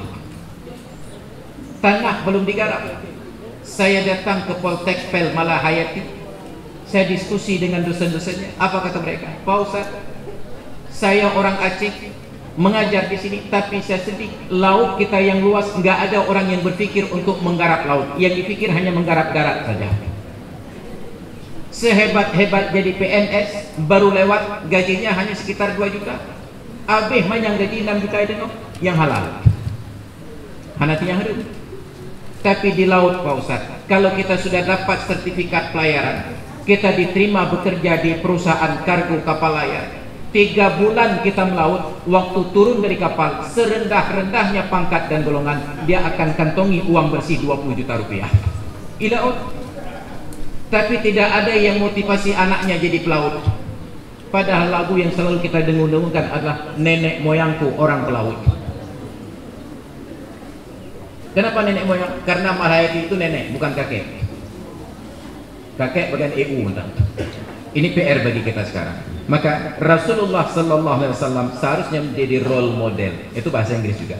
Menjadi keteladanan bagi kita bahwa kesuksesan tidak harus seragam. Kesuksesan itu orang yang dalam semua bidang pekerjaan yang digeluti, orang-orang yang berinteraksi mereka merasa senang dan merasa puas. Silahkan jadi tukang parkir, tetapi orang yang parkir di lapak Anda merasa puas, Anda sukses. Silahkan menjadi tukang kebersihan, cleaning service, tetapi orang merasa senang karena semua tempat menjadi bersih. Silahkan Anda menjadi seorang polisi yang berinteraksi dengan Anda merasa bahagia. Tapi hari ini ternyata yang dianggap sukses hanya kalau jadi polisi, jadi tentara saja. Hanya dua lembaga ini saking bangganya, bahkan di hari pernikahan di atas pelaminan mereka pakai seragamnya. Nah, lembaga lain pakai seragam mesti duduk pelaminan. Satpam gaji pakai baju satpam pelaminan. PNS ini pakai baju penaji linmas pelaminan. Hanya tentera dan polisi saja. Kenapa? Karena ditanamkan kebanggaan pada profesi. Maka hari ini kita tanamkan kepada peserta didik dan anak-anak kita kebanggaan seperti Rasulullah. Beliau tidak ajarkan kita untuk bangga pada banyaknya harta. Beliau tidak ajarkan kita untuk bangga dengan besarnya warisan bangunan bersejarah. Beliau ajarkan kita kebanggaan dengan besarnya nilai sejarah. Maka saya ralat selalu, peradaban itu bukanlah infrastruktur. Peradaban itu bukanlah arsitektur, tapi peradaban itu adalah kultur, adabnya, bukan tentang bangunan dan bukan tentang situs. Maka hadirin dan hadirat sekalian yang dirahmati Allah, ini PR kita ketika membicarakan keteladanan, menebar empati dan perkuat silaturahmi. Maka ajarkan anak-anak kapanpun dan dimanapun untuk selalu tersenyum dan menyapa, ucapkan salam. Yang kedua, kami dari pesantren bersilaturahmi ke tempat guru setiap tahun minimal 2 kali, Idul Fitri dan Idul Adha. Tapi saya selalu narasikan kekecewaan. Kami datang memuliakan guru, tapi yang belum saya dapati, ada guru ketika kami datang menunjukkan bagaimana sikap guru memuliakan murid. Kami dari jauh datang ke tempat guru, menyaksikan untuk tapu mulia ke masjid. Yang kami harap sedikit contoh teladan dalam kehidupan bahwa guru juga bisa memuliakan murid. Ketika saya kecewa melihat sikap dari guru-guru saya tidak akan izinkan anak-anak murid saya untuk kecewa. Maka di pesantren ketika murid berinteraksi, saya tidak ajarkan mereka bangkit berdiri ketika saya lewat. Tapi entah siapa yang ajarkan, asal saya keluar mereka bangkit berdiri. Dan itu menyiksa saya. Kenapa? Pagi saya harus panaskan mesin mobil sebelum berjalan, minimal 2 menit. Sebelum mobil saya bergerak keluar dari pagar, mereka tetap berdiri. Karena kasihan anak-anak berdiri lama, tengah letih mesti lenjak ayuh. Saya tersiksa melihat mereka berdiri lama-lama. Tapi saya ajarkan mereka, bukan kalian saja yang memuliakan saya. Ketika murid-murid ini terlihat menuju ke arah saya untuk berjabat tangan, hanya sekedar lewat, dari tempat duduk saya bangkit berdiri untuk tunjukkan kepada mereka, bukan hanya murid yang muliakan guru, tetapi guru juga muliakan murid. Saya terkesan kepada guru saya almarhum Pak Zulhilmi Ar-Rahman. Beliau guru bahasa Arab saya di Aliyah. Beliau kepala madrasah Sanawiyah, kemudian kepala madrasah Aliyah Mansatu, kemudian terakhir sebagai kepala Balai Diklat Kementerian Agama. Saya murid beliau. Tahun 96 saya pertama khutbah di Masjid Al-Furqan Berawi di kampung beliau. Beliau duduk di saf paling depan sebelah kiri. Dari atas mimbar saya sudah melihat kehadiran beliau. Apa yang berkesan sampai saya ke hari ini? Begitu saya turun mimbar salat Jumat, selesai salat sunat, selesai wirid, saya yang ingin bertemu dengan beliau, tiba-tiba beliau sudah berada di samping saya, menjabat tangan saya sambil mencium tangan saya. Apa kata beliau? Beliau perkenalkan kepada jemaah hadir, nyo jamun murid lo, nyo kajuk kuburai. Pengajaran beliau ini meresap ke dalam hati saya, bahwa guru pun perlu memberikan contoh untuk memuliakan murid. Tapi itu yang belum saya dapati dari guru-guru saya. Baru saya dapati dari 2 orang ulama besar. Dua-duanya sudah berpulang ke rahmatullah. Yang pertama Abu Tumin, Allahumma ghfir lahu. Pernikahan Putri Irwandi Yusuf saat beliau menjabat gubernur periode kedua, diadakan di rumah beliau. Saya hanya mau hadir menyampaikan nasihat kalau acara nikah di rumah, bukan di masjid. Saya hadir. Apa yang terjadi? Saya menyampaikan nasihat yang jadi saksi pernikahan Abu Tumin dengan Abu Mudi. Selesai acara kami berpindah ke pekarangan depan. Saya dengan Abu Tumin itu seperti kopral ketemu dengan jenderal. Ino gedu Abu Tumin ino dago jehinyuk. Kita tahu diri di hadapan ulama besar. Tapi saat itulah saya melihat keteladanan akhlak beliau. Melihat saya duduk sendiri terpisah jauh dengan penuh perhatian dan kepedulian. Belum lama, kenapa? Duduk ini habis. Terenyuh hati saya, hampir runtuh pertahanan air mata saya. Bagaimana seorang ulama sekaliber beliau masih menghargai anak muda yang masih cacingan seperti saya. Yang kedua, almarhum Abu Profesor Dr. Muslim Ibrahim. Kami dapat undangan Ijtima Ulama Nusantara di Kelantan. Yang diundang dari Aceh 5 orang.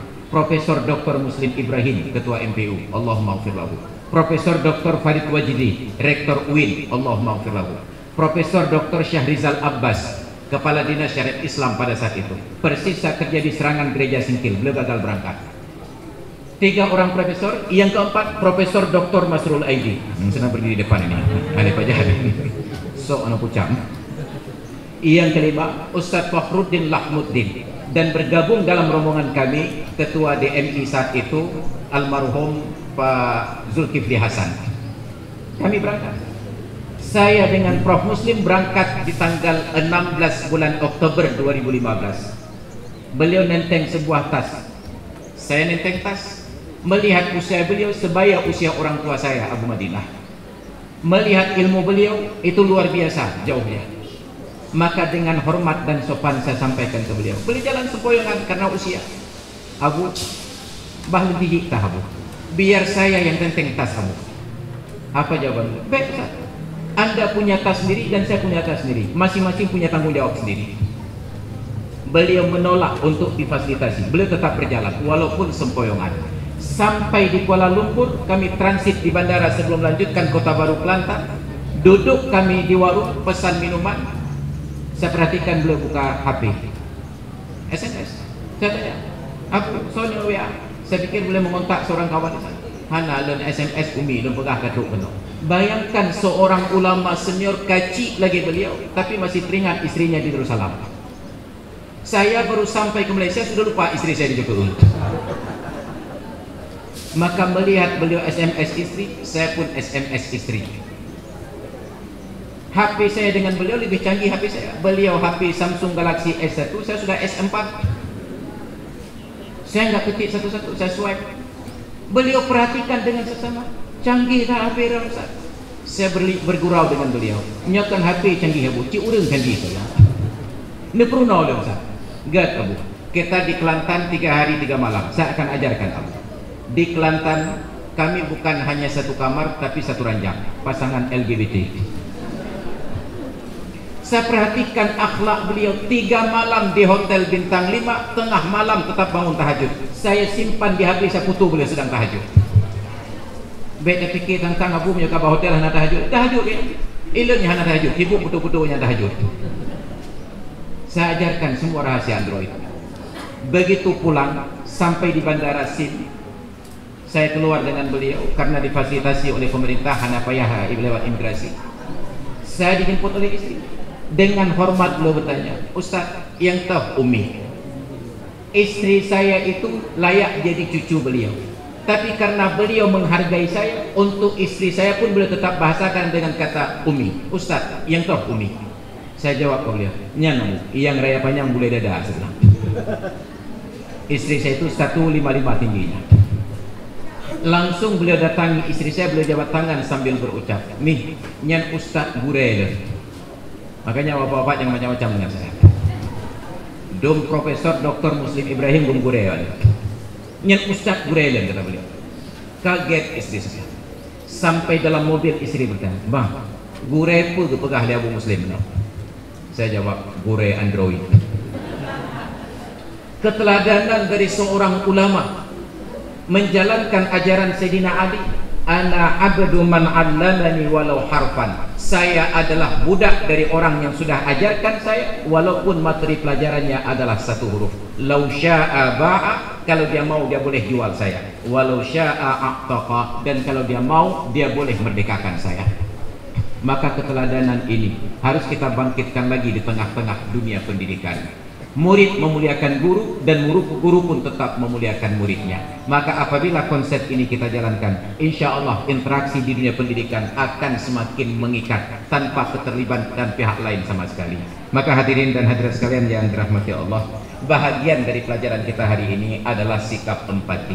Sangat tidak berempati kalau sudah sampai jam 12 saya masih belum turun dari mimbar ini. Maka karena kita ada agenda yang ditunggu-tunggu dan dinanti-nanti, saya tidak perpanjang lagi karena takut kehilangan empati dan simpati nantinya.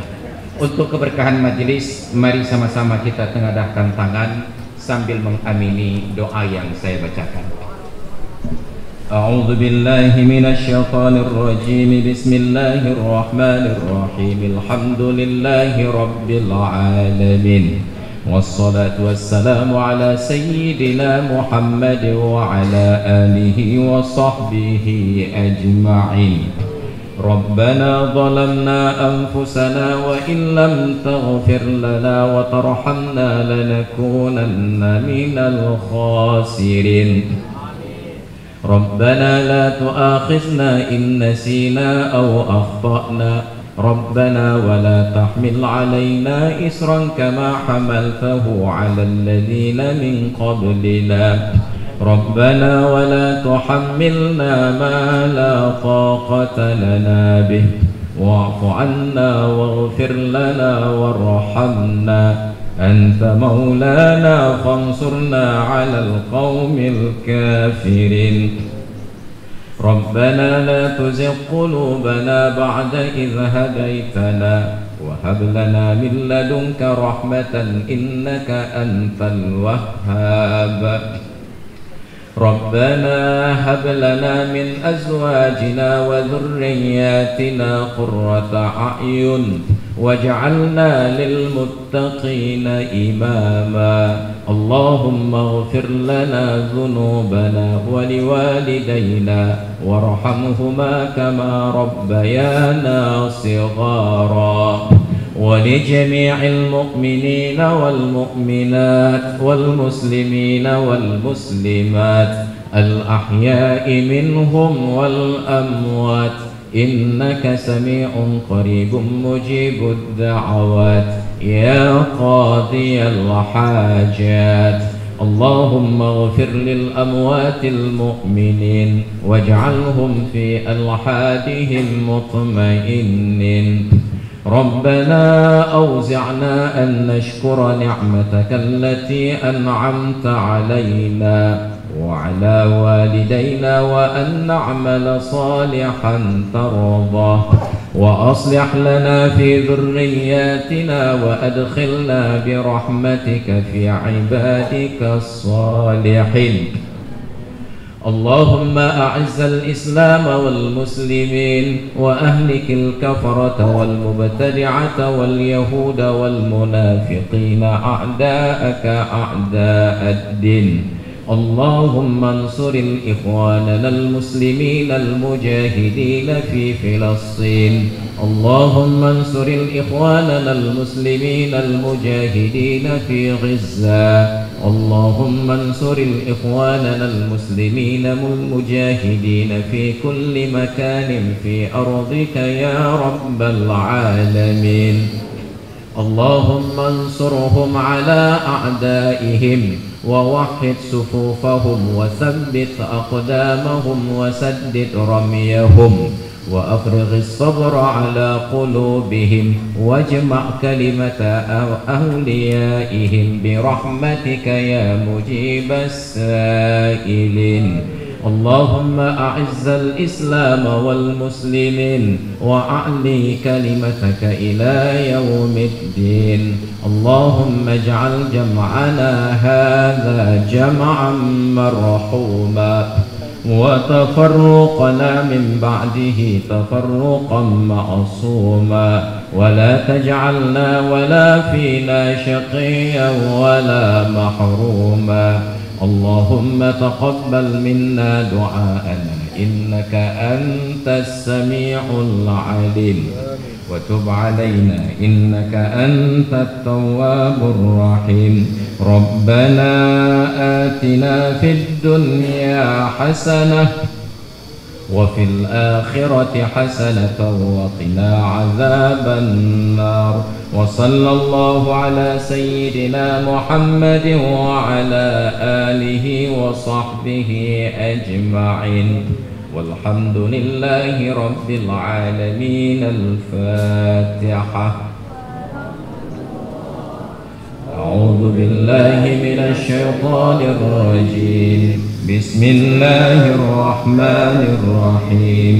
الحمد لله رب العالمين الرحمن الرحيم مالك يوم الدين إياك نعبد وإياك نستعين اهدنا الصراط المستقيم صراط الذين أنعمت عليهم غير المغضوب عليهم ولا الضالين